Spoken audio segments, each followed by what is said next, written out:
श्रीमद् रामायणम्।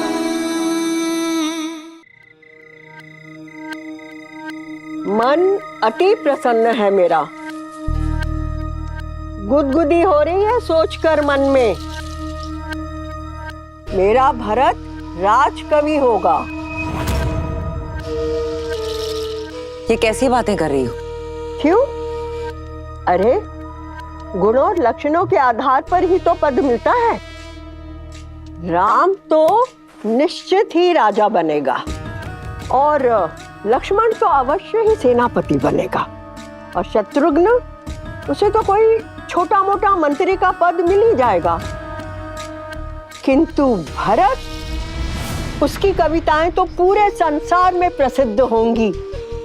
कैकई वंश का वो पहला कवि होगा, है ना आनंद की बात? ऐसा कुछ नहीं है। भरत भी ऋषि वशिष्ठ से शिक्षा लेकर लौटा है। साहस और पराक्रम और वीरता में वो बिल्कुल अपने भाइयों जैसा है। रहने दो कैकई, इन हाथों से तुम्हें और युद्ध जीत को पाल पोस कर बड़ा किया है, और मैं एक दृष्टि में देखकर बता सकती हूँ कि किसमें सत्ता संभालने की क्षमता है और किसमें नहीं।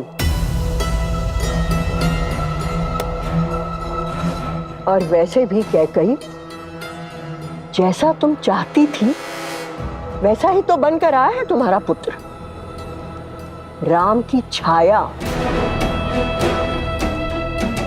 किंतु कभी सोचा कि जब सूर्य सामने हो तो छाया को कोई नहीं देखता। बस मंत्रा, बस, अब एक शब्द और नहीं।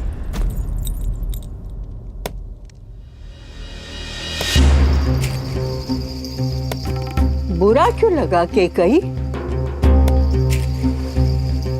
तुम तो अवध की रानी हो, राम की माँ हो। मैं तो आज भी तुम्हारी दासी मंत्रा हूं, तुम्हारी शुभ चिंतक। मंत्रा, एक शब्द और नहीं। निकलो यहां से, और एक काम करना, आज रात तुम बाहर ही सोना। जाओ यहां से। मैं चली जाऊंगी कैकई, मैं तो श्वान हूं, कुकर। मैं वहां आंगन में रहकर भी तुम्हारी रखवाली करूंगी कैकई। पर कब तक? मेरे बाद कौन तुम्हें संभालेगा? वो पुत्र जो राम की छाया बन गया है, या वो पति जो राम का दास है? मंत्रा, एक शब्द और नहीं। मंत्रा, निकलो अभी यहां से।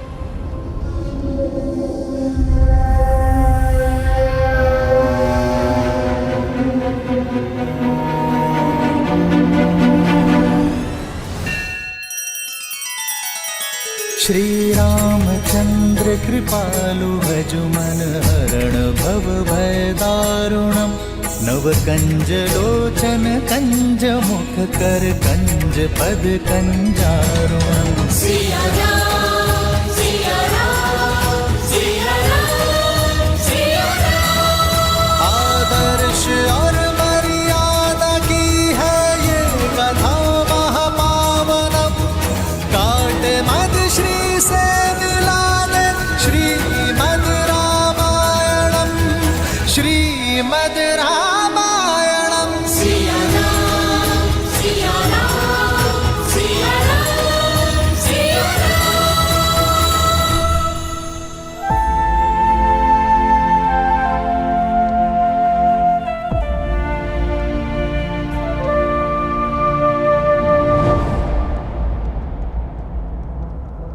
जैसा तुम चाहती थी वैसा ही तो बनकर आया है तुम्हारा पुत्र, राम की छाया।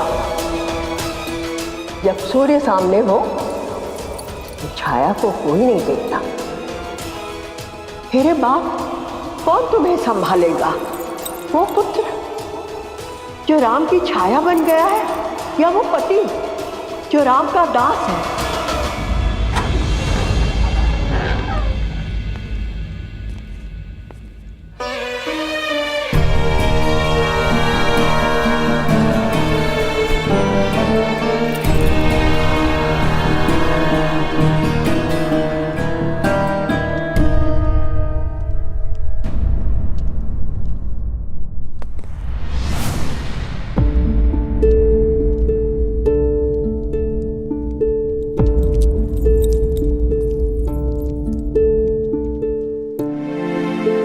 ऐसा पहले भी हो चुका है, किंतु तब आपके पुत्र आपके पास नहीं थे। अब तो आपके पुत्र आ गए हैं, अब क्यों नहीं सोए?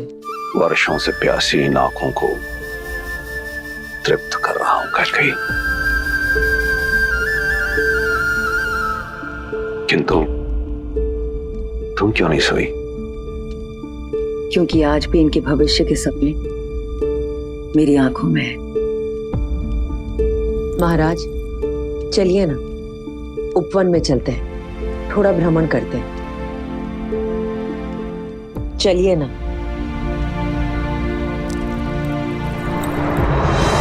नहीं कैकेयी, मेरे पुत्र अभी अभी लौटे और तुम उन्हें मुझसे दूर भेजने की बात कर रही? मैं उन्हें कल भेजने की बात नहीं कर रही। 1-2 मास उनके स्नेह का आनंद उठाने के पश्चात हमें कठिन निर्णय लेना होगा महाराज। नहीं कैकेयी, ये वियोग मेरा हृदय तोड़ देगा। अयोध्या के सुयोग के लिए ये वियोग आवश्यक है महाराज। वो बरगद का पेड़ देख रहे हैं? आपने ही उसे उसके पिता की छाया से दूर किया था ताकि वो पनप सके, किंतु अन्य पौधों का क्या? आपने कदाचित नहीं देखा है, लेकिन मैंने एक बात का अनुभव किया है। संदेह नहीं कि राम एक दिन अयोध्या पर राज करेगा, किंतु तब उसे विश्वस्त और अनुभवी भाइयों की आवश्यकता होगी। इस वक्त अति आवश्यक है कि हमारे सारे पुत्र राजकाज, सैन्य संचालन सीखें। राजनीति भी यही कहती है कि साम्राज्य के सभी पुत्रों को एक साथ एक स्थान पर नहीं होना चाहिए। आप जानते हैं मैं अपने पुत्रों से अत्यधिक प्रेम करती हूं, इसलिए चाहती हूं कि आप राम को राजकाज सिखाएं। भरत को मेरे भाई युद्धजीत के पास भेज दिया जाए तक्षशिला अभियान के लिए, लक्ष्मण को करुपदा और शत्रुघ्न को मधुपुर विजय के लिए। कैकेयी, तुम अपने पुत्र भरत की बात करो, मैं अपने अन्य पुत्रों को अपने से दूर कहीं नहीं भेजूंगा।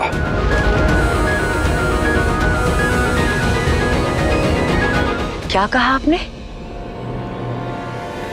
केवल मेरा पुत्र भरत, अर्थात भरत के अतिरिक्त मैं किसी की माता नहीं?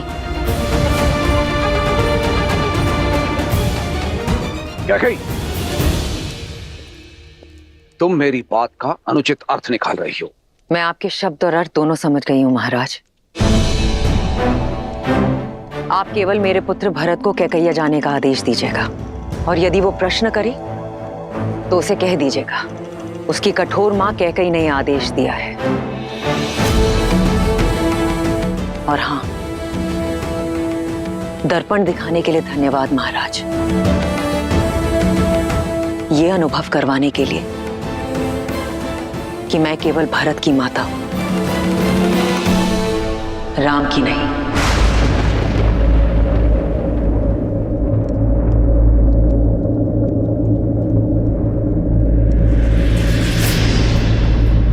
कैकेयी,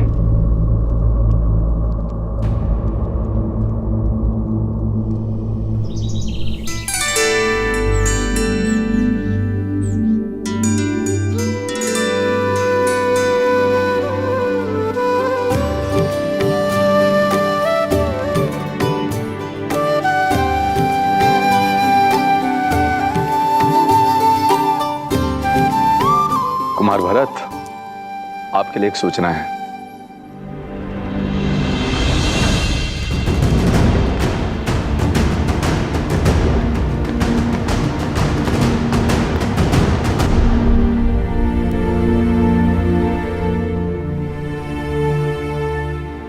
तुम भीतर आ सकते हो भरत। ये मैं क्या सुन रहा हूँ माँ? पिताश्री ने मुझे कैकैया भेजने का आदेश दिया है। ये तो बहुत अच्छी बात है।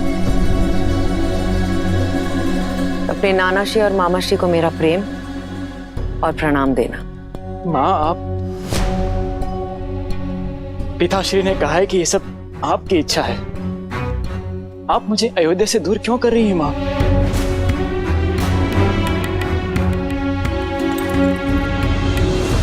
क्योंकि अपने भाई राम की छाया से दूर जाना आवश्यक है तुम्हारे लिए, अपने अस्तित्व को ढूंढने के लिए, स्वयं के लिए और राम के लिए। अपनी निर्दयता राम भैया पर मत थोपिए माँ। आपका द्वेष किससे है? राम भैया से या मुझसे? द्वेष? राम मेरा ज्येष्ठ पुत्र है, गर्व है वो मेरा। और तुम्हें मैंने अपनी कोख से जन्मा है, अस्तित्व हो तुम मेरे। भूल कर भी कभी मत सोचना कि मैं अपने पुत्रों से द्वेष कर सकती हूं, परंतु अपने स्वार्थ के लिए, अपने प्रेम के लिए, उनके भविष्य को कभी दांव पर नहीं लगा सकती। देखो स्वयं को भरत, कैसे टूटे हुए लाचार दिख रहे हो। देखो मुझे, तुम अयोध्यापति नरेश दशरथ के पुत्र हो, अश्वपति के नाती हो, उन कैकेयी के भरत हो, राम के भाई हो तुम। यदि मेरे ये सब कहने के पश्चात भी तुम्हें लगता है कि मेरी दृढ़ता, मेरा स्वार्थ है और मैं निर्दयी हूं और इस कारण तुम मुझसे घृणा करना चाहते हो, तो मुझे ये भी स्वीकार है भरत।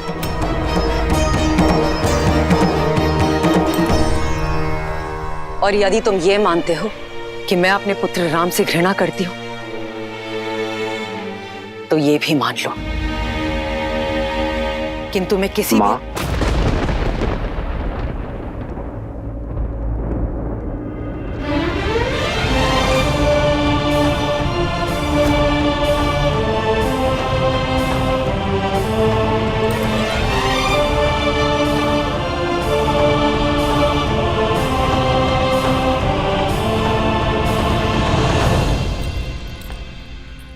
राम, मेरा कहने का वो तात्पर्य नहीं था। पुत्र और मां के बीच शब्दों का नहीं, भावों का संबंध होता है मां।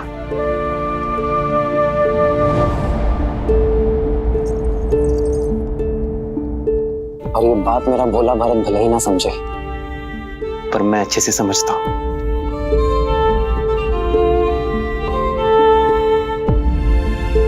पिताश्री का आदेश सुना तो आपको धन्यवाद देने चला आया।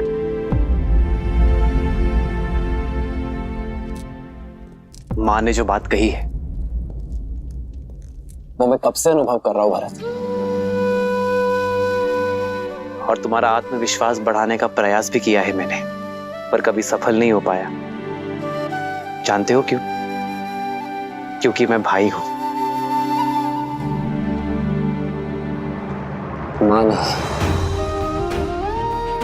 अपने बालक को मधु के भीतर लपेटकर कड़वी औषधि पिलाने की कला मुझ में नहीं है भरत। मां ठीक कहती है भरत, मुझे केवल एक सबल भाई की आवश्यकता नहीं है, अयोध्या को एक प्रबल सेनापति, एक प्रशासक की आवश्यकता है। स्वयं सोचो भरत, हर कार्य में तुम्हें मेरी सहायता, मेरी पहल की आवश्यकता होती है। यदि कल को कहीं मुझे जाना हुआ, अयोध्या से दूर, राज्य से दूर, तो कैसे संभालोगे तुम अयोध्या को? कैसे संभालोगे राज्य और परिवार को? क्या केवल माताओं का ही धर्म है कि अपनी संतान के उज्जवल भविष्य के लिए वर्तमान में दुख सहे? क्या हमारा कोई कर्तव्य नहीं भरत?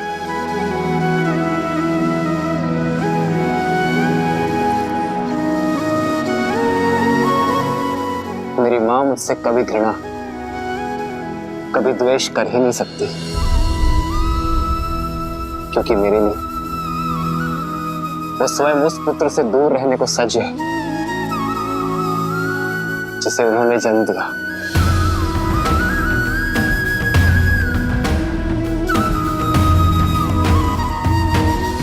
स्मरण रखना भरत, पुत्र को पुत्र हो सकता है,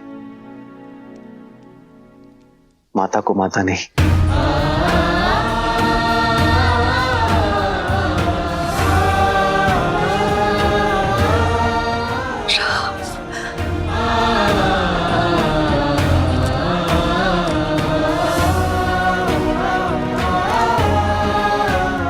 मुझे क्षमा करना माँ, मैं जाने को सज्ज हूं।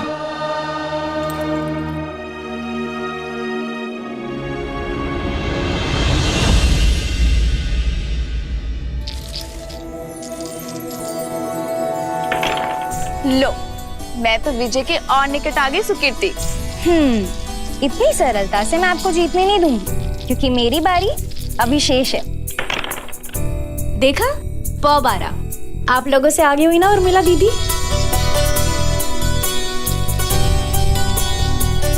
पर सब मुझसे पीछे ही हो। हारने के लिए सच होना मानवी। जीत तो सकती है उर्मिला दीदी, किंतु केवल तभी जब सीता दीदी के पास से ठीक से ना गिरे।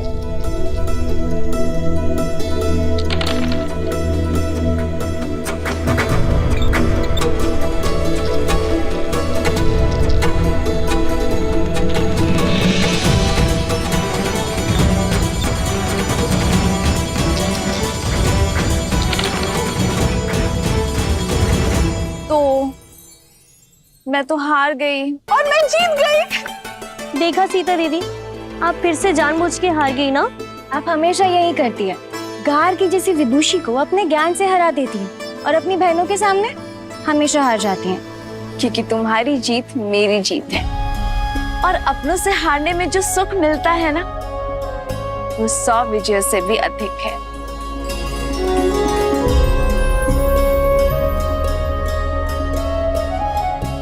पिताश्री,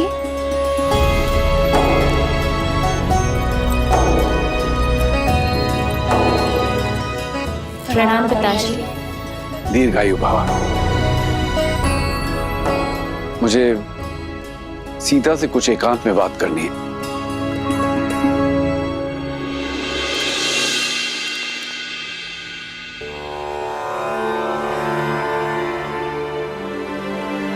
सीता, मैं जानती हूँ पिताश्री कि आप मुझसे क्या बात करना चाहते हैं। अपने पिता के मन की बात को सदैव कैसे समझ जाती हो पुत्री? जिस पिता ने इतनी कठिनाइयां सहकर अपनी पुत्री को सारे आनंद दिए, वो अपने पिता के मन की दुविधा को कैसे नहीं समझेगी पिताश्री? पुत्री की आयु होने पर हर पिता के मुख पर चिंता रहती है, और साथ ही आपके मुख पर यह भी उलझन है कि क्या आपकी पुत्री इस विवाह के लिए सज है या नहीं। तो इस उलझन का हल क्या है पुत्री? जब उलझन ही नहीं है तो हल कैसा पिताश्री? मैं आपसे ये नहीं पूछूंगी कि एक कन्या को अपना घर छोड़कर पराये घर में क्यों जाना होता है,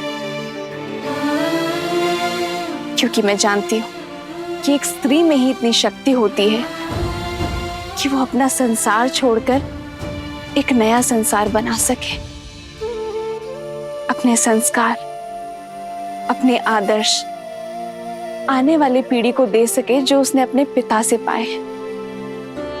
पिताश्री, संसार समझता है कि स्त्री का कोई एक घर नहीं होता, जहां जन्मी वो मायका और जहां जाती है वो ससुराल। परंतु पिताश्री, मेरा मानना है कि कन्या सौभाग्यशाली होती है, क्योंकि उसके एक नहीं 2-2 घर होते हैं। जहां जन्म लेती है उनसे नाता जुड़ा रहता है, और जहां जाती है उन्हें भी अपना बना लेती है। मैं तुम्हें विश्वास दिलाता हूं पुत्री, मैं तुम्हारे लिए सुयोग्य वर ढूंढूंगा, तुम्हारा स्वयंवर रखूंगा। मैं भारत के सबसे पराक्रमी, सबसे समृद्ध राजकुमारों को निमंत्रण भेजूंगा। किंतु पिताश्री, इस स्वयंवर में मैं अपना वर किस आधार पर चुनूंगी? किसके पास कितनी धन संपत्ति है ये देखकर, या किसकी सेनापति शक्तिशाली है इस चुनौती पर? पिताश्री, विवाह सेना संपत्ति से या राज्य से नहीं होता है ना? क्या इस स्वयंवर में मैं उस वर को चुन पाऊंगी जिसके साथ मैं जीवन के हर क्षण में प्रसन्न रहूंगी? तुमने तो एक उलझन से निकालकर दूसरी उलझन में डाल दिया पुत्री।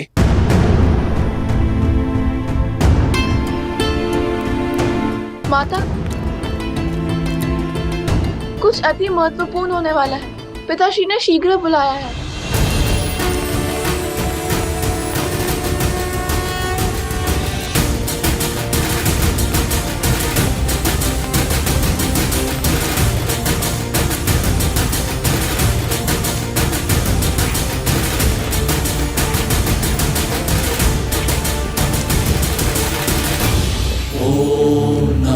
शिवाय ओम नमः शिवाय नमः शिवाय नमः शिवाय नागेन्द्रहाराय त्रिलोचनाय भस्मान्तरागाय महेश्वराय नमः शिवाय नमः शिवाय। हे महादेव, मेरी पुत्री सीता को जैसा वर चाहिए केवल आप ही दे सकते हैं। अब मुझे समझ में आया, 8 वर्ष की आयु में कदाचित सीता का आपका धनुष उठाना मेरे लिए संकेत था कि आप सीता के भविष्य का उत्तरदायित्व उठाएंगे। प्रभु, मैं सीता के स्वयंवर की घोषणा करना चाहता हूं।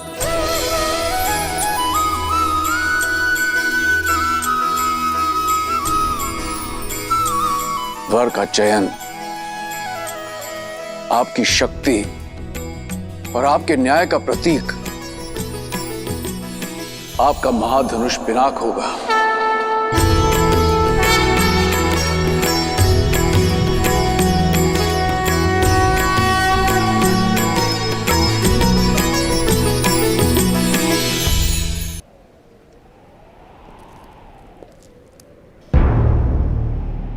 मैं अपनी पुत्री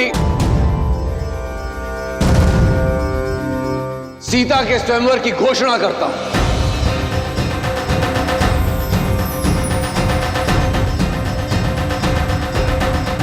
जो व्यक्ति महादेव का धनुष उठाकर उस पर प्रत्यंचा साधेगा, वही व्यक्ति मेरी पुत्री सीता का वर होगा।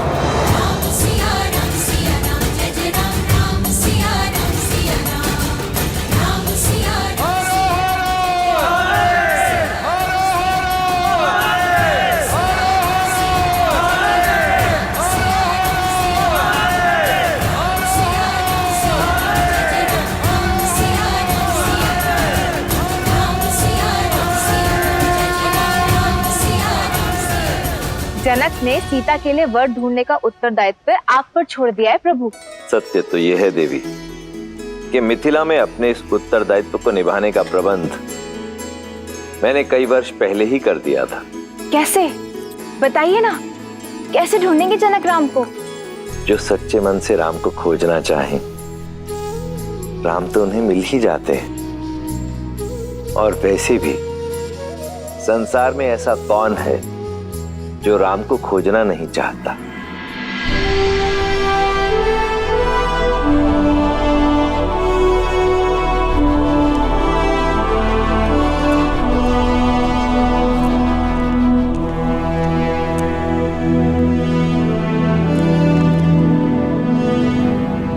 प्रणाम प्रणाम पिताश्री।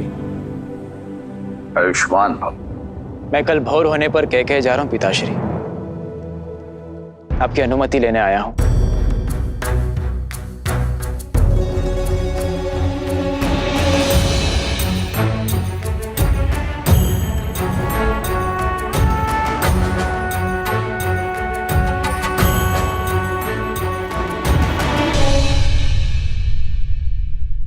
और शत्रुघ्न, तुम कहां जाने के लिए सज्ज हो?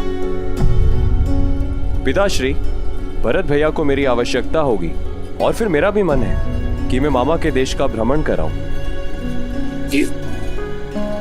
शत्रुघ्न का निर्णय अच्छा है पिताश्री। 1 से 2 सदा श्रेष्ठ होते हैं।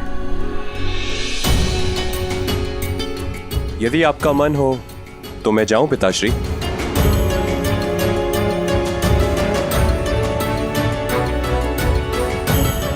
चिंता ना करें पिताश्री, मैं हूं ना आपके पास।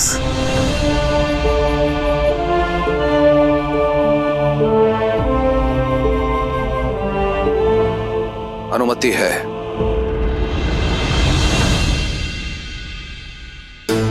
तुमने 2 अंधों के जीवन का सहारा छीना है। तुम भी अपनी आंखों के तारे से दूर हो जाओगे।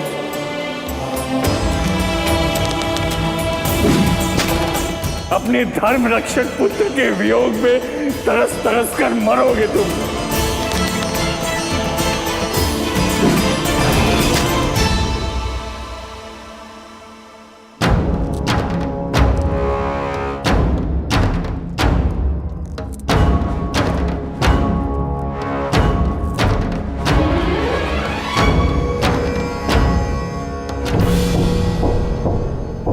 प्रणिपात ऋषिवर। आपके महाराज दशरथ कहाँ हैं? मुझे उनसे भेंट करनी है, शीघ्र, अतिशीघ्र। परंतु ऋषिवर, आपका परिचय? आर्य, आप इतनी रात्रि में क्या कर रहे हैं आर्य? अभ्यास।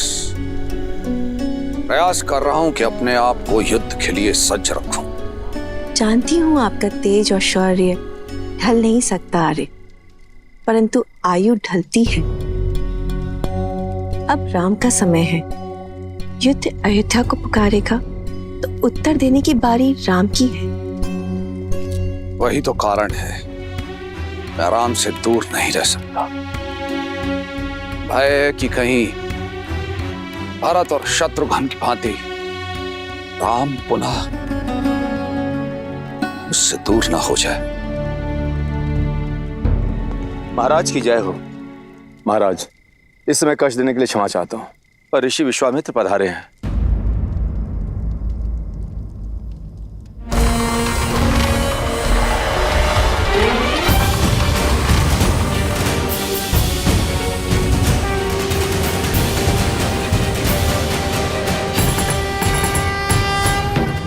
अयोध्या की भूमि पर आपके चरण पड़े, अयोध्या धन्य हुई। अपने चरण कमलों से इस भूमि को पावन करें ऋषिवर, पधारिए।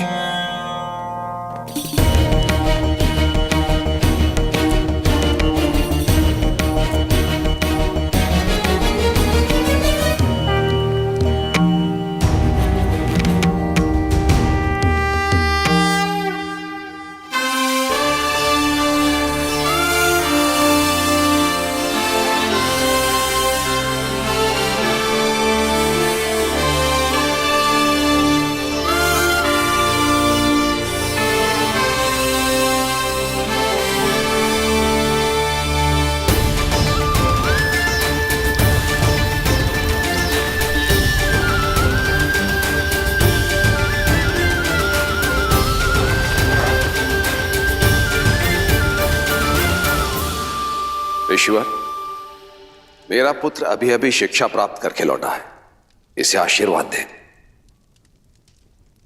राजन, किसी भी व्यक्ति को आशीर्वाद देने से पूर्व उस व्यक्ति की पात्रता की जांच की जाती है, और फिर मैं यहां देने नहीं लेने आया हूं। आज्ञा ऋषिवर। मारीच और सुबाहु दो राक्षस हैं जो निरंतर मेरे यज्ञ में बाधा डालते रहते हैं। मृत पशुओं का रक्त और उनका मांस डालकर उसे अपवित्र करते रहते हैं।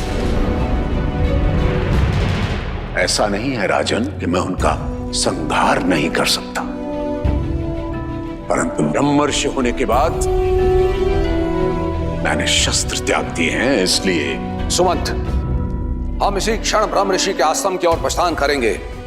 उन दोनों दंड राक्षसों का मैं स्वयं संहार करूंगा। ऋषिवर, ये मेरा वचन है, आपकी मांग अवश्य पूर्ण होगी। इस तुच्छ कार्य के लिए स्वयं अयोध्यापति वहां जाएं, ये तो उचित नहीं लग रहा है। मुझे न तो आपकी आवश्यकता है और ना ही आपकी सेना की।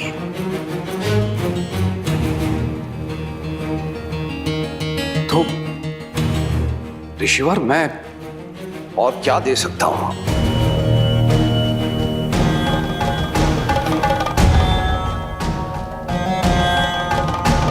राम राम राम।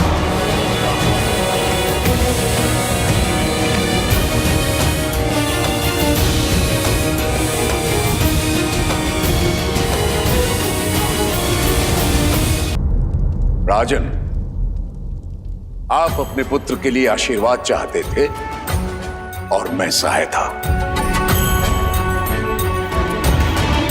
आप राम मुझे दे दीजिए, दोनों की इच्छाओं की पूर्ति हो जाएगी। किंतु ऋषिवर, मेरा राम, वो तो बालक है अभी। तो यूं समझिए कि उस बालक के बड़े होने का समय आ गया। किंतु मेरे राम को तो युद्ध का अनुभव ही नहीं है ऋषिवर। राजन, अनुभव युद्ध करने से होता है, और फिर जो शिक्षा आदरणीय ब्रह्मर्षि वशिष्ठ ने उसे दी है, उसकी परीक्षा भी हो जाएगी।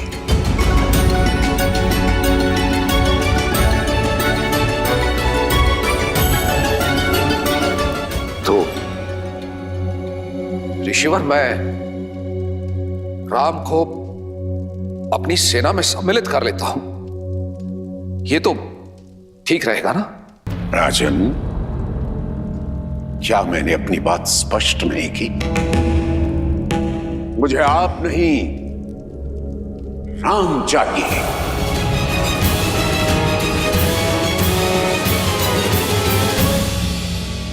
ऐसा अनर्थ न करे ऋषिवर। राम तो अभी अभी लौटा है, इसका वियोग मेरे प्राण हर लेगा ऋषिवर, मेरे प्राण हर लेगा। रघुकुल रीति सदा चले आई, प्राण जाएं पर वचन न जाए। परंतु ऐसा प्रतीत होता है कि आप इन शब्दों को विस्मृत कर गए हैं राजन।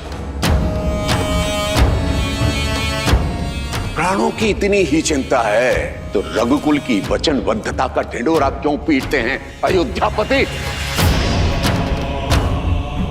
विश्वास नहीं होता कि आप महान राजा हरिश्चंद्र के वंशज हैं, जिसने अपना सब कुछ त्याग दिया था अपने शब्दों का मान रखने के लिए।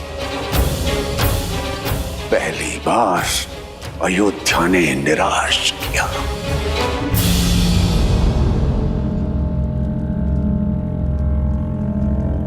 महाराज दशरथ, आप तो अपनी रानियों और राजकुमारों के साथ सुखमय जीवन व्यतीत कीजिए, मेरा क्या है। मैं तो सहायता के लिए किसी दूसरे द्वार को खटखटा लूंगा, परंतु आज के बाद कभी मत कहिएगा प्राण जाए पर वचन न जाए। ऋषिवर, हरि ब्रह्मर्षि,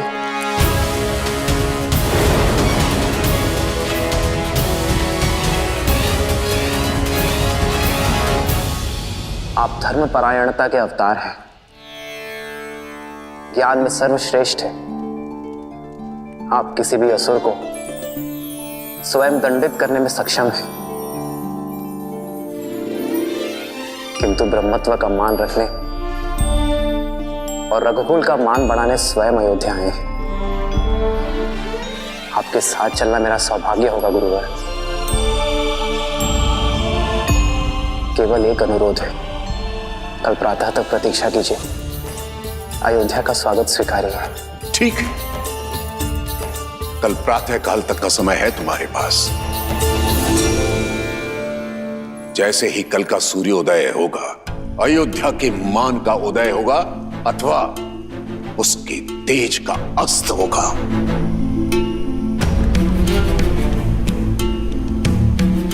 आचार्य।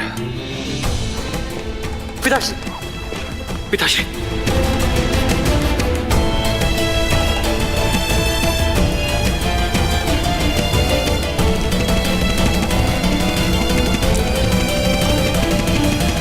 प्रणाम गुरुदेव।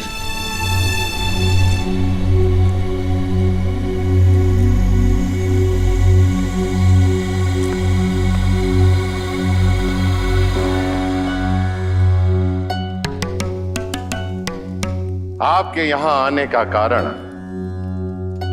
केवल यज्ञ की रक्षा करना नहीं था, इतना तो मैं समझ गया हूं ब्रह्मर्षि विश्वामित्र। आप राम को परखते आए हैं। ब्रह्मर्षि, क्या आपको इतना भी अनुभव नहीं कि राम स्वयं नारायण है? अनुभव किया है ब्रह्मर्षि, परंतु सामने रखी धातु स्वर्ण होते हुए भी उसकी परख की जाती है। और आप तो भली भांति जानते हैं, नारायण समय समय पर अनेक अवतार लेते रहे। परशुराम स्वयं उनके एक अवतार हैं। हर अवतार का एक उद्देश्य होता है, जैसे इस अवतार का उद्देश्य मर्यादा की स्थापना है। परंतु रावण के अंत के लिए राम की पात्रता को जांचना मेरा कर्म है, और यदि वे नारायण के पूर्णावतार हैं तो उन्हें उनकी यात्रा के लिए मार्ग प्रशस्त करना मेरा धर्म है। आप क्रोधित हो गए ब्रह्मर्षि, मैं आपसे क्रोधित नहीं हूं, मैं उस विघ्न से क्रोधित हूं जो राजा दशरथ ने खड़ा किया था।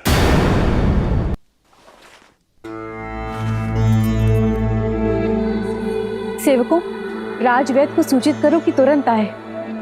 पिताश्री,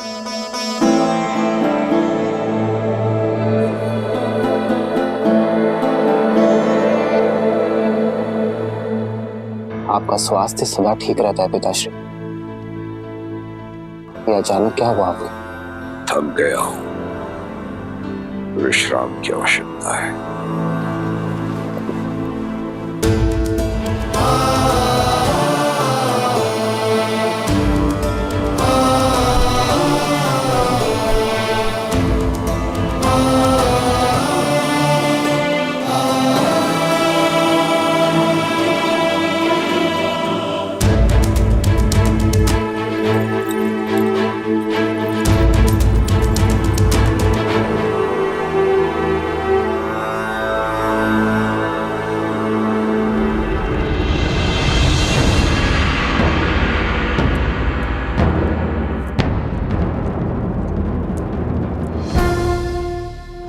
प्रणाम आचार्य। महाराज दशरथ की ठीक नहीं है आचार्य, कोई कुंठा है उनके मन में। तुम्हें क्या प्रतीत होता है? ऐसा क्या है? यही प्रश्न मुझे आपसे करना है आचार्य। पिताश्री का ऐसा व्यवहार मैंने कभी नहीं देखा। एक ऋषि को उसकी मनचाही सहायता देने में इतना संकोच क्यों? मैंने पहले भी कई बार अनुभव किया है आचार्य। पिताश्री हम लोगों से दूर होने की बात से ही सिहर जाते हैं। जो व्यक्ति देवासुर संग्राम से नहीं डरा, वो अचानक दो राक्षसों से अपने पुत्र के सामने की बात को लेकर भयभीत क्यों है? आपने तो उन्हें बालपन से पाला है, उन्हें शिक्षित किया है। मेरी माताओं से अधिक आपने उन्हें निकट से देखा है। एक पुत्र होने के नाते मेरा यह कर्तव्य है आचार्य कि मैं अपने पिताश्री के मन के भय को दूर कर सकूं। बोलिए आचार्य, उनके भय का कारण क्या है? भय के बिना प्रेम निभता नहीं है, पर प्रेम ही सबसे बड़े भय का कारण है। उनका भय तुम हो राम। तुमसे बिछड़ने का भय है जो तुम्हारे पिता को दुर्बल बना देता है। उन्हें मोह है राम अपनी संतान से, विशेषकर तुमसे राम। आप तो आचार्य हैं, उनके पिता समान, उनके गुरु भी आप ही हैं। तो क्या आप उन्हें इस व्यथा से दूर नहीं कर सकते? कई बार रोग का कारण ही उसकी औषधि होता है राम। दशरथ का रोग भी तुम हो और निदान भी भय की काट विश्वास होता है राम। अब देखना है कि राम अपने पिता को वो विश्वास दिला पाता है या नहीं। प्रश्न दशरथ के धर्म का नहीं, राम के कर्म पर है।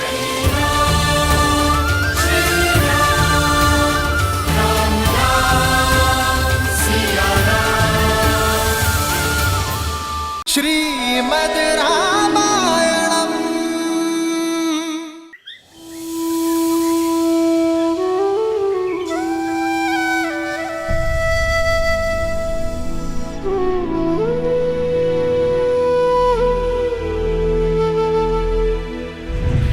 तुम भी अपनी आंखों के तारे से दूर हो जाओगे। अपने धर्म रक्षक पुत्र के वियोग में तरस तरस कर मरोगे तुम। मुझे आप नहीं, राम चाहिए, राम चाहिए।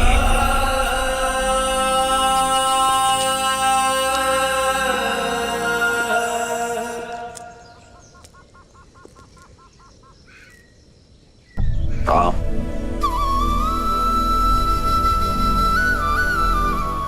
मैं आपसे नहीं पूछूंगा पिताश्री कि आपको क्या हुआ है, क्योंकि आपकी व्यथा मैं समझता हूं। ये जान के प्रसन्नता हुई कि तुम मेरी व्यथा समझते। किंतु ब्रह्मर्षि विश्वामित्र एक पिता से नहीं, एक राजा से सहायता मांगने आए थे पिताश्री। मत भूलो कि राजा होने के साथ साथ मैं एक पिता भी हूं। क्या राजा होने का यह अर्थ है कि मनुष्य अपने पिता होने की भावना को बिठा दे? क्या एक मनुष्य होना मेरा अपराध है? क्या मेरा पिता होना अपराध है? यदि तुम मेरे स्थान पर होते तो राजा बनते या पिता? मैं एक पिता का धर्म निभाता पिताश्री। अपने पुत्र को परीक्षा की आग में भेजता ताकि वो और सुदृढ़ होकर निकले। किंतु राम, तुम जिनसे युद्ध करने जा रहे हो वो राक्षस हैं। और जिनके लिए युद्ध कर रहे हैं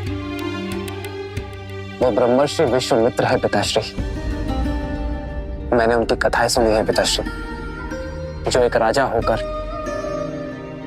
एक ब्रह्मर्षि बन सकने जैसा तप कर सके, जो किसी को स्व शरीर स्वर्ग भेजने का सामर्थ्य रखते हैं। उनके साथ सुरक्षा का कैसा भय पिताश्री?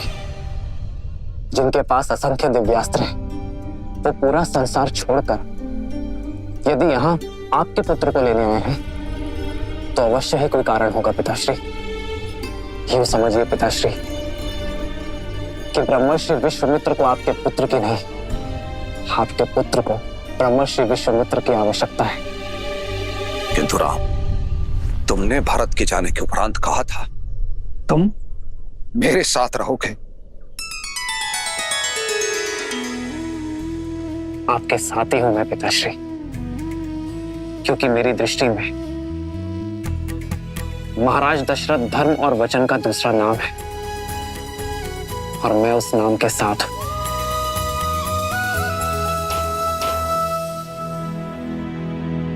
आप एक पुत्र क्यों चाहते थे पिताश्री? ताकि अयोध्या को उसका उत्तराधिकारी दे सकूं, अपने पूर्वजों को तर्पण अर्पित करने वाला दे सकूं। तो यदि आज आपने मुझे ब्रह्मर्षि विश्वामित्र के साथ जाने से रोका, रघुकुल का वचन तोड़ा, तो क्या मैं अयोध्या का राज्य संभालने योग्य कहलाऊंगा पिताश्री? अपने पूर्वजों का मान घटाने के बाद, संसार में उनकी श्रद्धा घटने के बाद,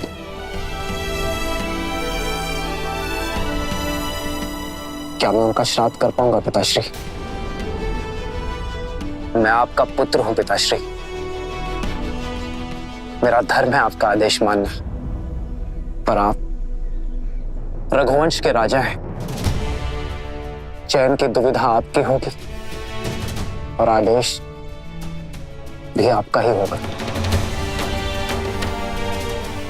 कि क्या मैं ब्रह्मर्षि विश्वामित्र का सहायक बन के विदा लूंगा, या यही अयोध्या का मान, रघुकुल की प्रतिष्ठा को खंडित होते देखूंगा।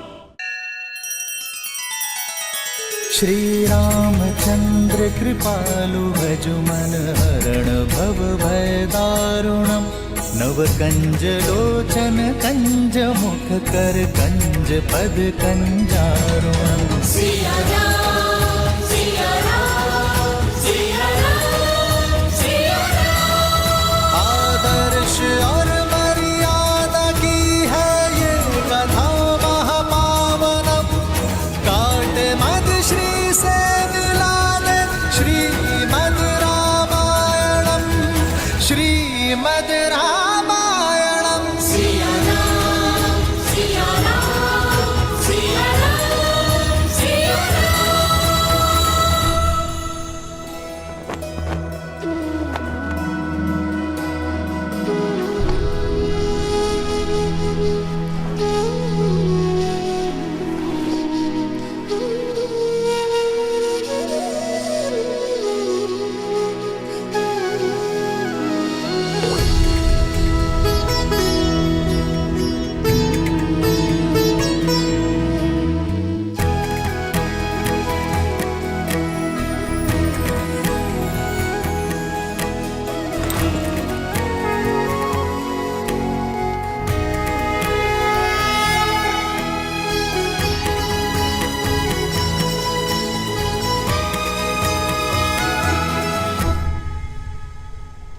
लक्ष्मण कहाँ है माँ?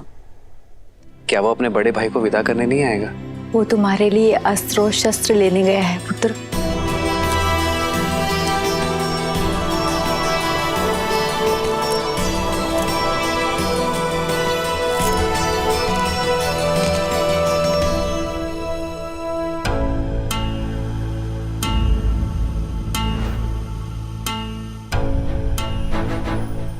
ये क्या है लक्ष्मण? ये दो धनुष? अब दो योद्धा एक धनुष से कैसे लड़ेंगे भैया? दो? केवल मैं जा रहा हूं लक्ष्मण। क्यों भैया? आप पिताश्री के वचन का मान रखें और मैं अपनी माता सुमित्रा के उस वचन को भंग कर दूं कि मैं सदा आपकी परछाई बनकर रहूंगा।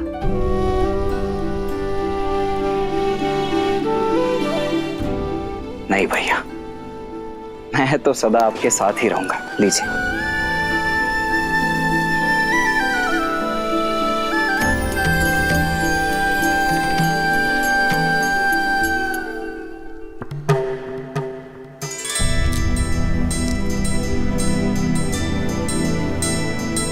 क्षमा करें गुरुदेव, मुझे ज्ञात है कि आपने पिताश्री से केवल भैया राम को ही मांगा है, किंतु मैं सबको बता दूं कि मेरे भैया राम और मैं, उनका अनुज लक्ष्मण एक दूसरे से भिन्न नहीं है।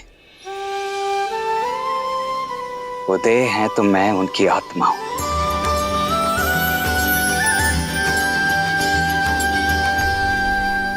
उद्दंडता के लिए क्षमा चाहता हूँ, किंतु आत्मा के बिना देह आपके किसी काम की नहीं।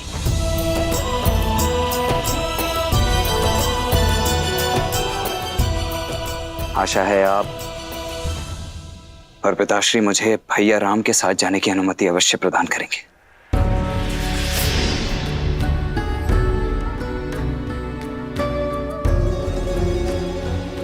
देखकर ही प्रतीत होता है कि लक्ष्मण अपने बड़े भैया का कवच है। राम तो युद्ध के लिए मेरे साथ जा रहा है, परंतु उसका कवच उसके साथ जाएगा अथवा नहीं, ये निर्णय और ये चयन दोनों ही मात्र आपके होंगे।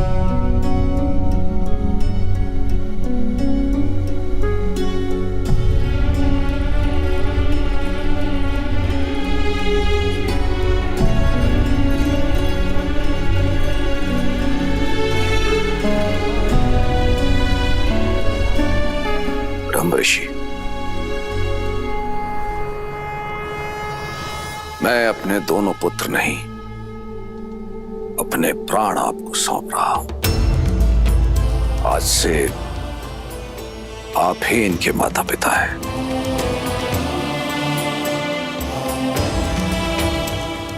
महाराज, आप अपने नेत्र मुझे दे रहे हैं। ये नेत्र अब जो मार्ग प्रशस्त करेंगे वो मात्र इनके लिए नहीं, अपितु सारे संसार का दृष्टिकोण बदल देगा।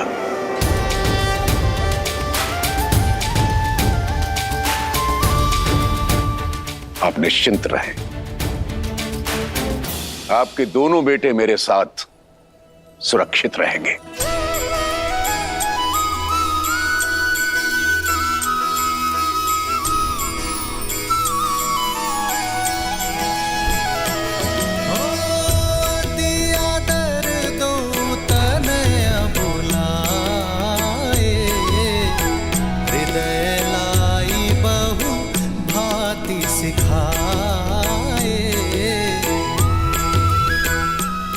पिताश्री का ध्यान रखना मां।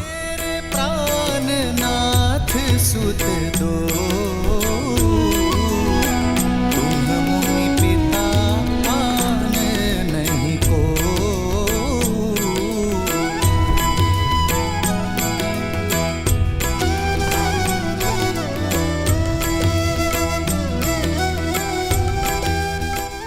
मैं लक्ष्मण का ध्यान रखूंगा सुमित्रा मां। जहां राम साथ हो वहां मुझे लक्ष्मण की चिंता क्यों रहेगी पुत्र? रघुकुल का मान बढ़ाना।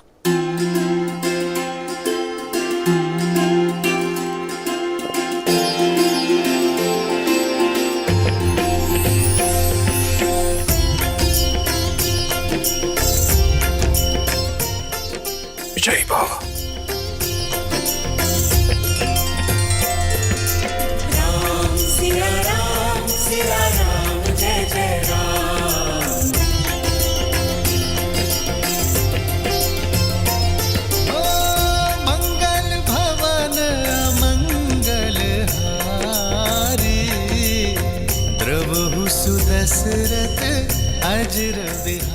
अपना ध्यान रखना पिताश्री।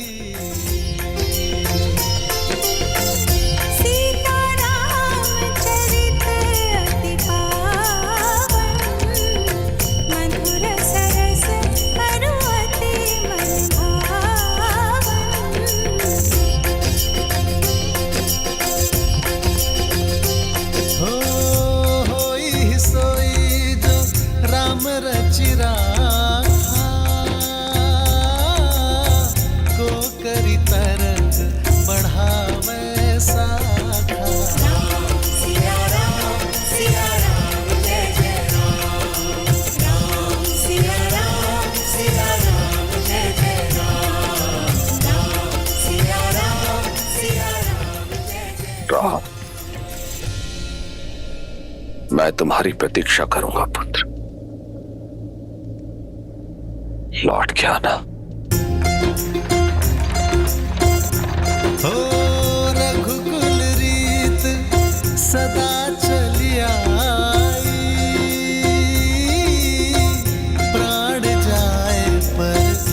बचन न जाई। राम सिया राम जय जय राम, राम सिया राम जय जय राम। नानाश्री और मामाश्री को उनके ज्येष्ठ भांजे का प्रणाम कहना भरत। आपसे दूर होने पर मेरा मन टूट रहा है भैया। भरत,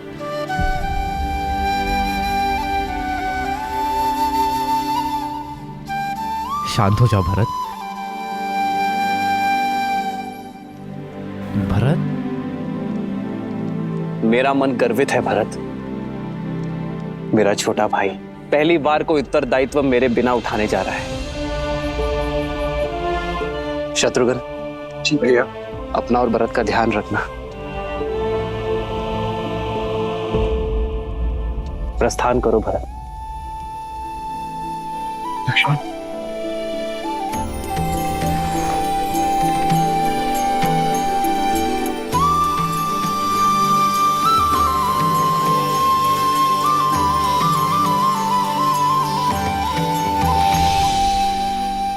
प्रस्थान करो।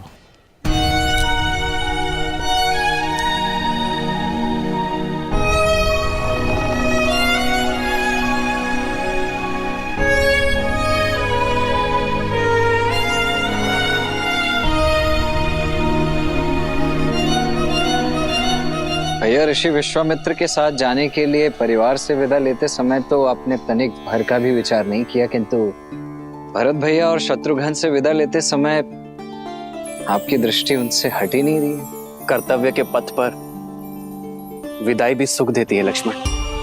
अपने छोटे भाई को बड़ा होते देखने का आनंद तुम्हें भी लेना चाहिए। प्रसन्न हो जाओ, आज पहली बार तुम मेरे साथ चल रहे हो बिना भरत के।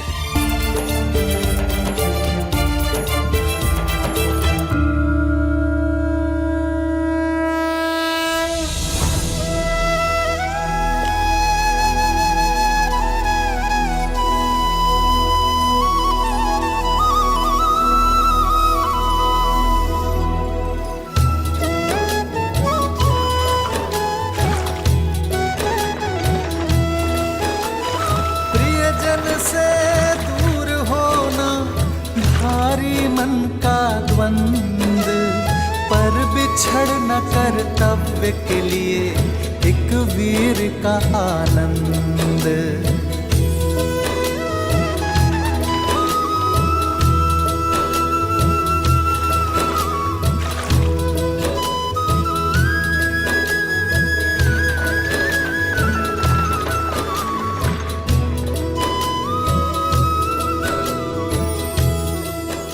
जीवन अचानक ऐसे मोड़ पर क्यों ले आता? वर्षों के उपरांत संतान की प्राप्ति हुई, किंतु उसके बाद 8 लंबे वर्षों तक मेरे पुत्र शिक्षा प्राप्ति हेतु मुझसे दूर चले गए।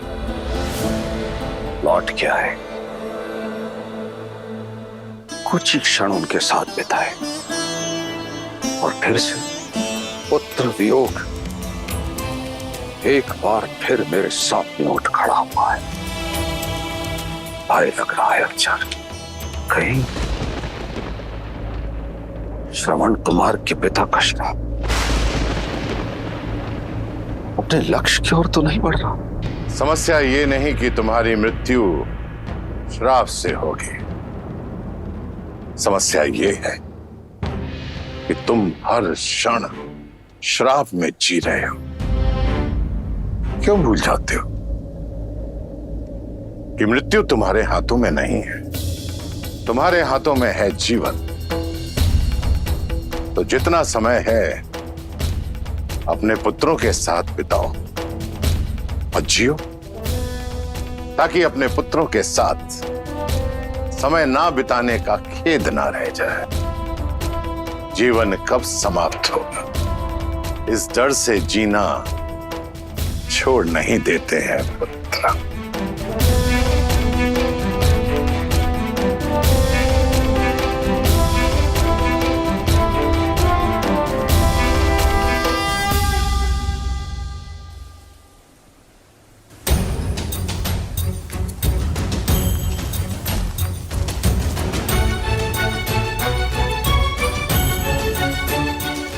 भैया भैया सुनिए ना, आपको ज्ञात है क्या हम जा कहाँ रहे हैं?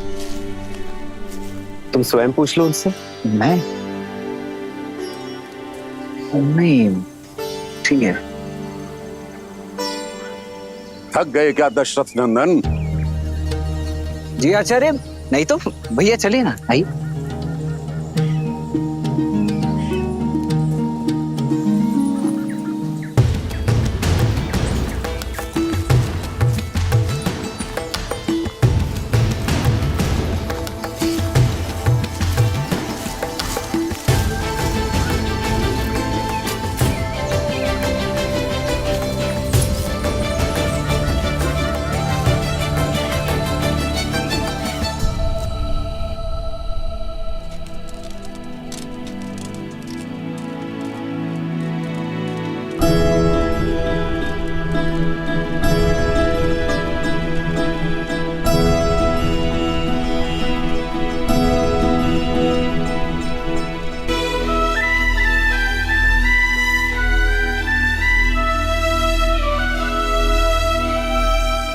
भैया पूरे दिन भर तो हम चलते रहते हैं और रात्रि को पहरा देने के लिए जागते रहते हैं।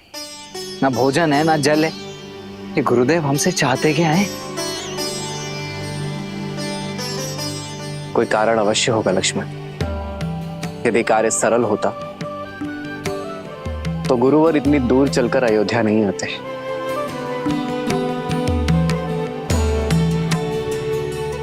कठिन कार्य का मार्ग कठिन ही होता है। धीरज रखो। जी भाई।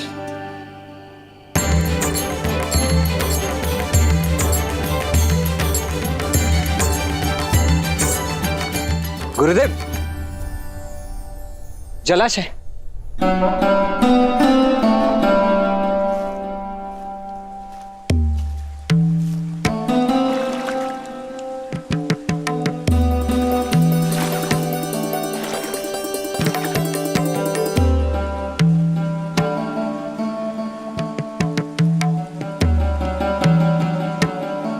जल पीने योग्य है।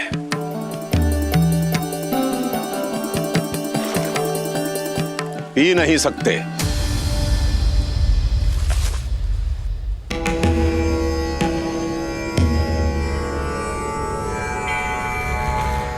क्षमा कीजिए गुरुदेव, किंतु कारण क्या ये कोई परीक्षा है? परीक्षा और परिस्थिति बताकर नहीं आते लक्ष्मण। मैं तुम दोनों को जिस कार्य के लिए लेकर आया हूं वो कार्य बड़ा ही दुष्कर है। देखना चाहता हूं कि तुम इस कार्य को सिद्ध करने में सक्षम हो अथवा नहीं। असुरों के साथ युद्ध कई दिनों तक चल सकता है। यदि भूखे प्यासे रहकर उनसे लड़ने में सक्षम नहीं हो तो जल पियो और लौट जाओ।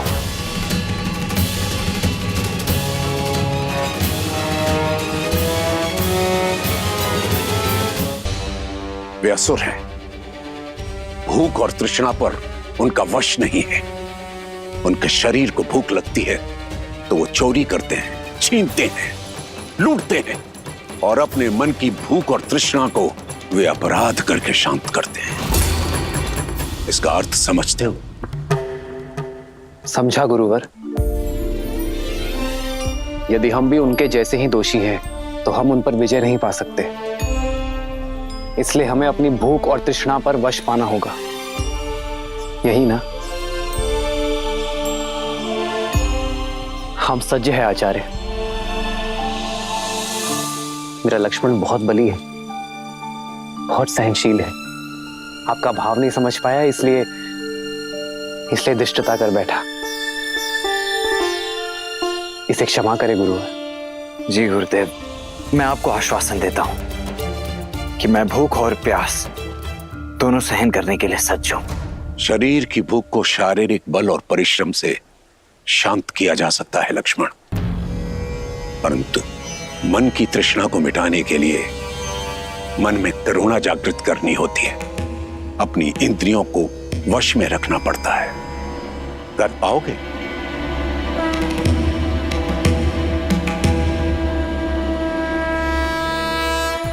तो फिर चलते हैं। गंतव्य तक पहुंचने में और 4 दिन लगेंगे।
विश्वामित्र के साथ श्री राम और लक्ष्मण अपनी यात्रा पर आगे बढ़ रहे थे और मिथिला में समय सीता के स्वयंवर की ओर बढ़ रहा था। विश्वास नहीं होता, सीता दीदी के स्वयंवर के निमंत्रण पत्र जा रहे हैं। सोचा भी नहीं था ना, बचपन का साथ अचानक क्यों ही। सीता दीदी हमारे बिना रह लेंगी? माँ भी तो अपना मायका छोड़कर यहाँ रहती है ना, क्या वो प्रसन्न नहीं?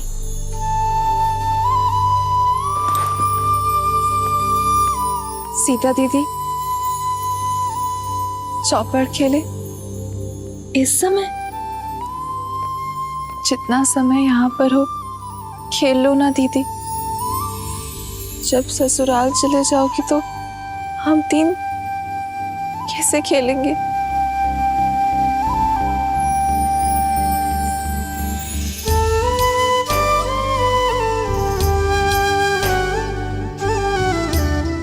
अरे चलो चौपड़ खेलते, चलो।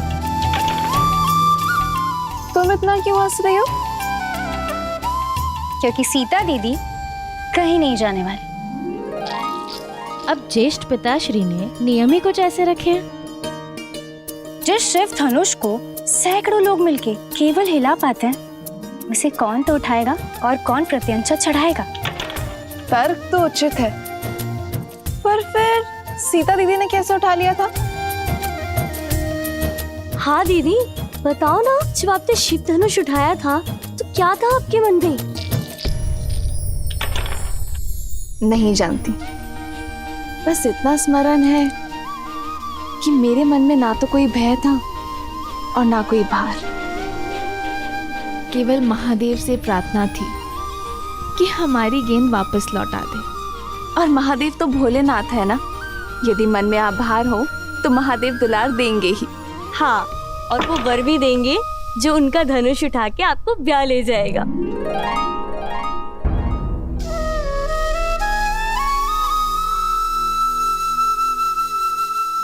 वैसे संपूर्ण भारत से राजकुमार आने वाले हैं, तो तुम तीनों भी सोच लो कि तुम्हें कैसा वर चाहिए। क्या पता मेरे साथ साथ तुम्हारी खोज की भी अंत हो जाए। कितना अच्छा होगा ना यदि ऐसा हो तो। जैसे हम चारों बहनें आज जीवन यहाँ रही हैं, वैसे ही हम चारों का विवाह एक साथ हो, एक ही घर में। हाँ, तब तो हम प्रतिदिन चौपड़ खेलेंगे। हाँ, इससे उत्तम तो और कुछ हो ही नहीं सकता। लो, मैं तो सच में जीत गई। कितना शुभ संकेत है ना। यदि महादेव ने चाहा तो हम चारों बहनें आनंद से ऐसे ही एक ही घर में रहेंगी। कितना शुभ मन है ना सीता का। हर एक के मन में आशा जगा देती है। ऐसी गुणवान स्त्री को तो श्री राम ही मिलेंगे ना। यहीं तो भाग्य अपना खेल खेलता है देवी। ऐसा हो यह आवश्यक नहीं, क्योंकि एक और कन्या भी थी जिसकी सोच देवी सीता जैसी ही पवित्र थी, अत्यंत गुणी भी थी, परंतु उसके प्रारब्ध में कुछ और ही लिखा था। कौन? महान शिल्पकार मयासुर की पुत्री मंदोदरी।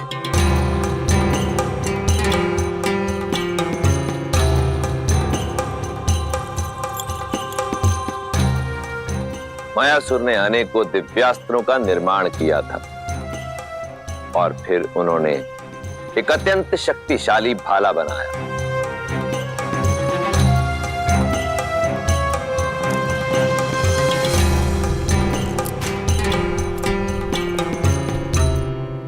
बड़ा तेजवान और दृढ़ भाला बनाया है पिताश्री।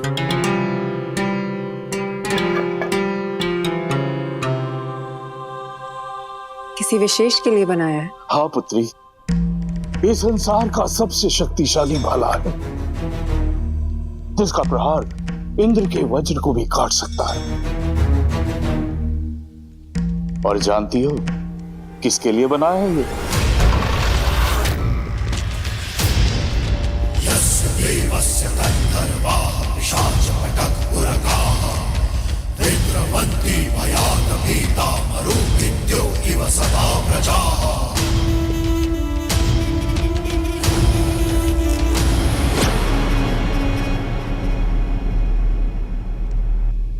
तुम?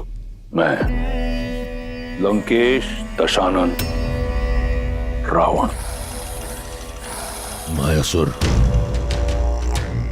सुना है कि तुम्हारे पास कुछ ऐसा है जो केवल मेरे योग्य है, तो लेने चलाया अद्भुत अस्त्र। ये अस्त्र मैं तुम्हें नहीं दे सकता दशानन। दशानन, ये भाला लेने नहीं आए हैं पिताजी।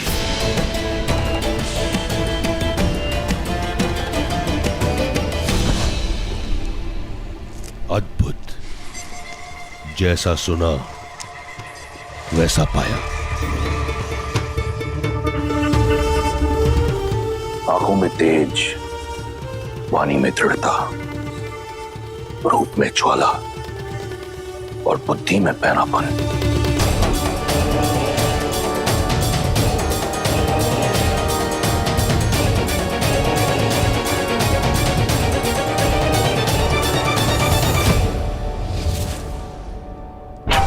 तुम ही मुझे वो पुत्र दे सकती हो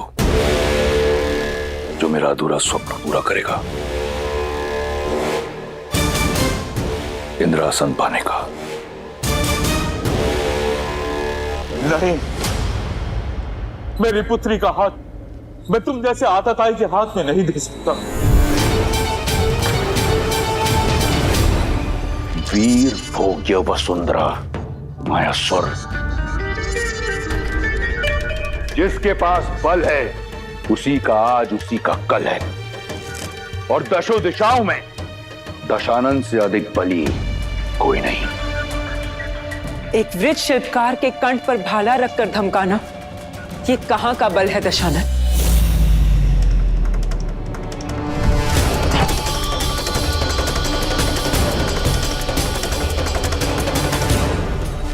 भय नहीं लगता तुम्हें रावण के समक्ष ये सुर साधते हुए?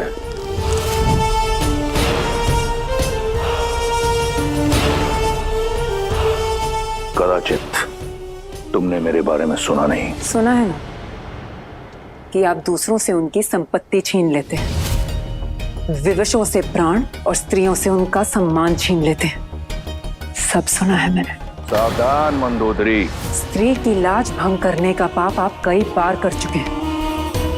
आज स्त्री हत्या का पाप भी अपने सिर चढ़ा लीजिए। पुत्री,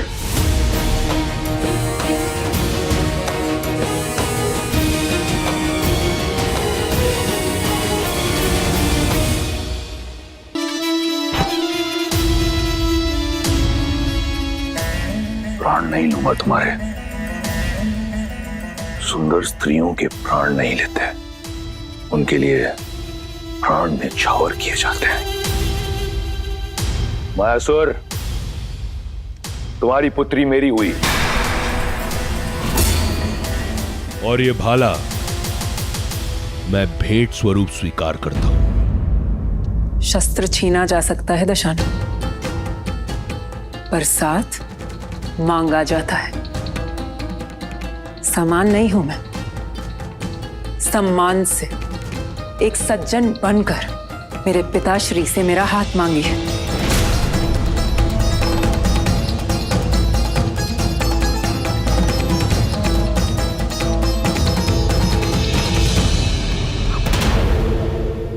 असुर महाशिल्पी मायासुर, मैं स्वर्ण लंका का स्वामी दशानन ये स्वीकार करता हूं कि मेरी लंका के स्वर्ण में इतनी चमक नहीं जितना आपकी पुत्री के तेज में है। आपकी पुत्री रक्ष महारानी बनने के योग्य है। मैं आपसे आपकी पुत्री मंदोदरी का हाथ मांगता हूं। क्या आपको और आपकी निर्भीक पुत्री को यह संबंध स्वीकार है? मैं अपना उत्तर अपने पिताश्री को बताऊंगी, एकांत में।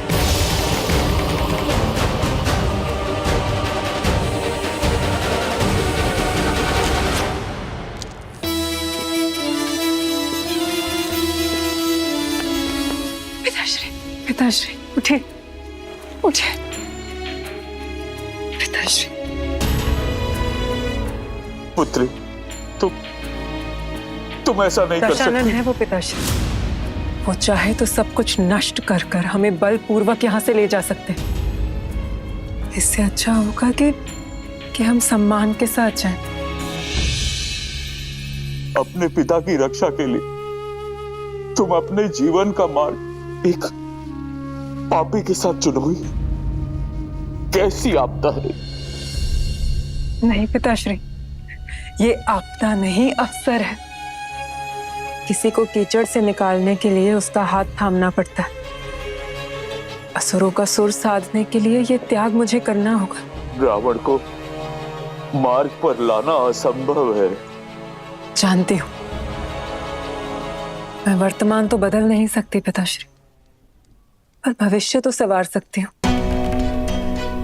दशानन की संतान को, असुरों की आने वाली पीढ़ी को मार्ग तो दिखा सकती हूँ।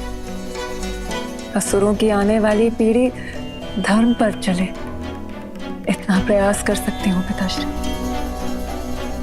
मुझे आज्ञा दीजिए पिताश्री।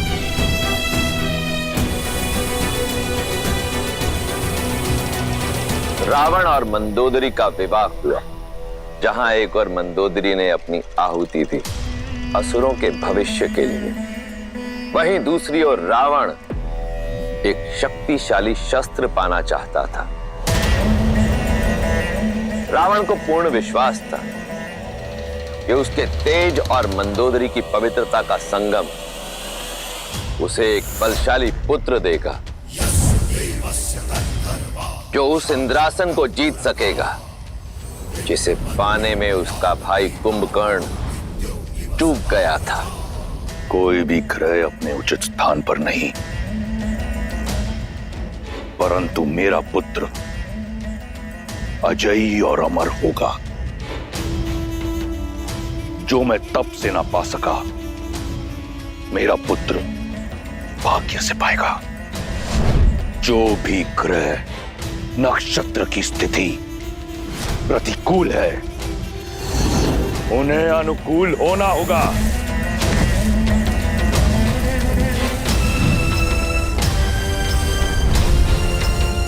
यही है लंकेश का आदेश। सूर्यदेव पहला घर, चंद्रदेव दूसरा घर,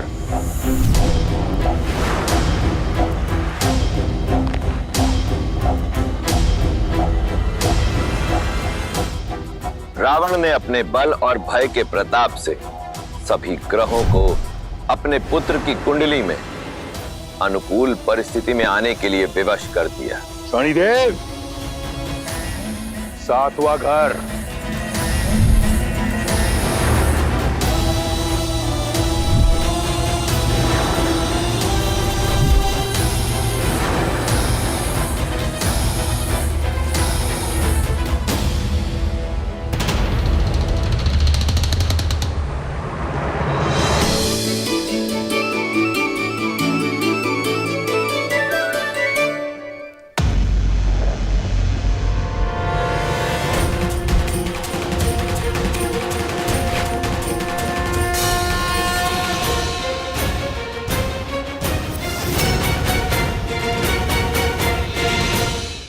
शनि मेरी आज्ञा का उल्लंघन करके 8वें घर में चले गए तुम।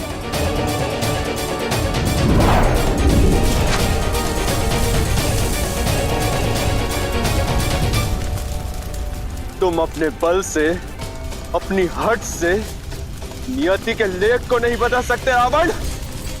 तुम्हारे पुत्र की कुंडली पर और तुम पर मेरी दृष्टि पड़ चुकी है रावण। मूर्ख, कदाचित अपनी कुंडली जांच कर नहीं आए तुम आज।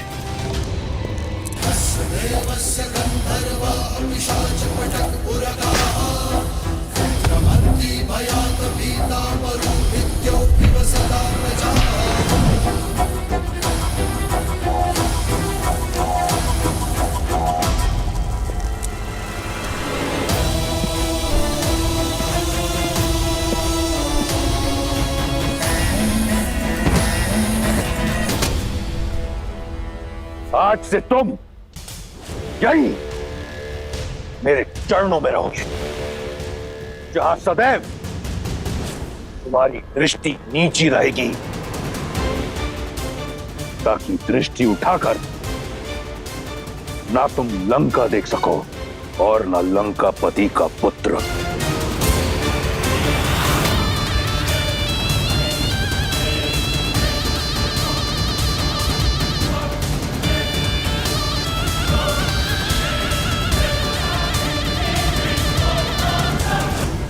अर्थात रावण ने सदा के लिए शनि को बंदी बना लिया। भ्रम था उसका, क्योंकि इस बार रावण का सामना कर्म फलदाता शनि के साथ होने वाला था, और शनिदेव की दृष्टि कभी चूकती नहीं। रावण वर्षों से उन्मत्त कि शनि की दृष्टि लंका पर नहीं पड़ी, परंतु वो ये भूल गया कि स्वयं रावण पर तो उनकी दृष्टि पड़ ही चुकी थी, और अब श्री राम के रूप में स्वयं काल रावण तक आने की यात्रा का प्रथम चरण आरंभ करने वाला था।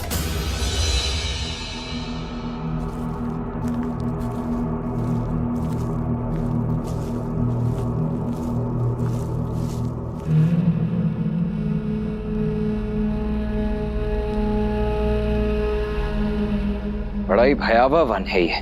यहाँ का वातावरण ही बता रहा है कि अवश्य ही राक्षसों का गढ़ होगा ये। राक्षसों का नहीं लक्ष्मण, राक्षसी का।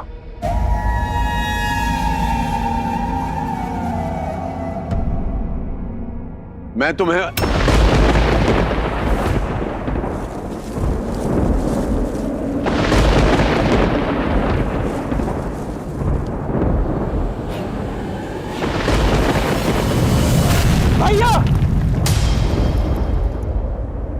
कौन आया है मेरे वन में? कौन? कोई ब्राह्मण तो नहीं?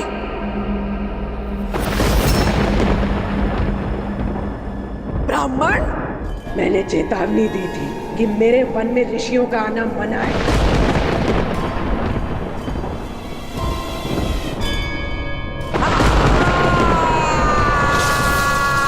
अब तुम सब अपनी मृत्यु के लिए सज्ज हो।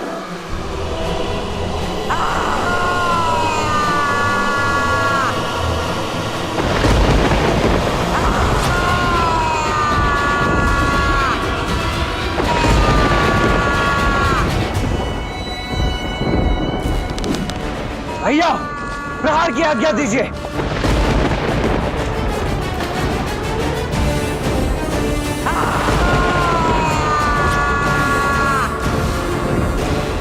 आज्ञा दीजिए भैया।